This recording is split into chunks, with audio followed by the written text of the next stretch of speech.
suka aja sih. Oh, jadi nggak ngikutin tren ya? Enggak, emang udah suka ngopi dari lama. Oh, ke bawah arus. Ke bawah arus sih, ikutin tren. Heeh. Terus kan teman-teman juga suka ngopi, jadi ya ikut-ikutan aja deh.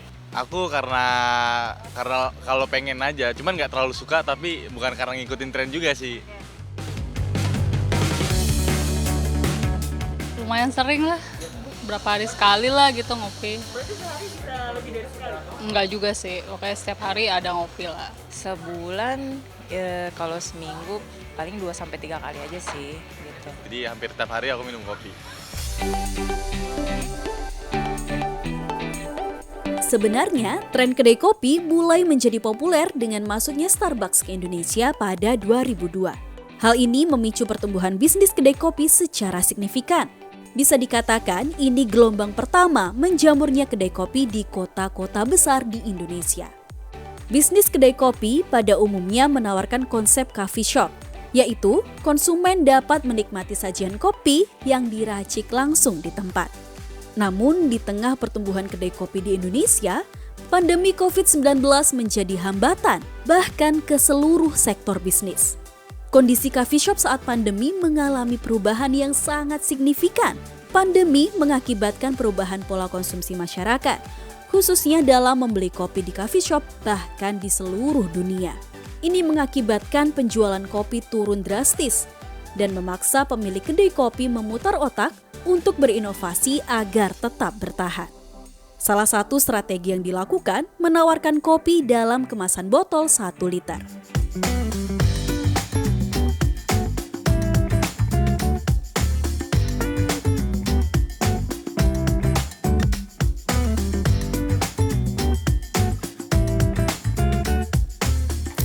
Oke, lanjut ngobrol lagi kali ya. Boleh. Tadi tertarik itu karena Mas Yoga bilang modalnya kecil. Tapi sekarang kita lihat kedai kopinya udah gede gitu. Nah, gimana sih tuh? Ya itu kan Ceritanya? semua butuh tahap ya. Pas angka baru buka pertama itu, karena emang saya berpikiran saya punya uang di tabungan tuh hanya dulu berapa ya? 8 juta. 8 juta. Beli alat, terus kalau emang alat pendukung lainnya, saya coba cari di rumah dulu nih yang nggak pakai. Saya taruh dulu pokoknya gimana, yang penting jalan dulu deh kan. Jadi kedai pertama ini yang Tebet, bukan di sini ya, yang dulu di Kampung Melayu. Pindah ke Tebet dekat SMA 26, sekarang di sini. Yang kedua tuh Mampang Pondok Jaya. Yang ketiga Jatiwaringin Bekasi. Keempat di Bintara Kalimalang. Yang kelima itu Bintaro, terus kita lanjut bikin lagi di Jogja. Oke. Jogja, terus bikin lagi alhamdulillah di Bandung. Waktu pas awal-awal pandemi itu, omsetnya bisa dibilang agak di atas ketika kondisi sebelum pandemi. Karena kebantu sama penjualan botolan literan. Oke, jadi strateginya botolan literan itu ya ternyata yang membantu. Nah, seiring berjalan, kita kan masih mengutamakan gimana caranya operasional ini berjalan, gajinya kru kita nggak kita kurangin, sama kita nggak mengurangi pegawai. Iya. Selalu itu yang kita selalu pikirkan itu dulu, untuk ke kitanya belakangan. Yang penting 3 ini dulu nih. Karena kalau nggak ada mereka, kita nggak bisa ngapa-ngapain.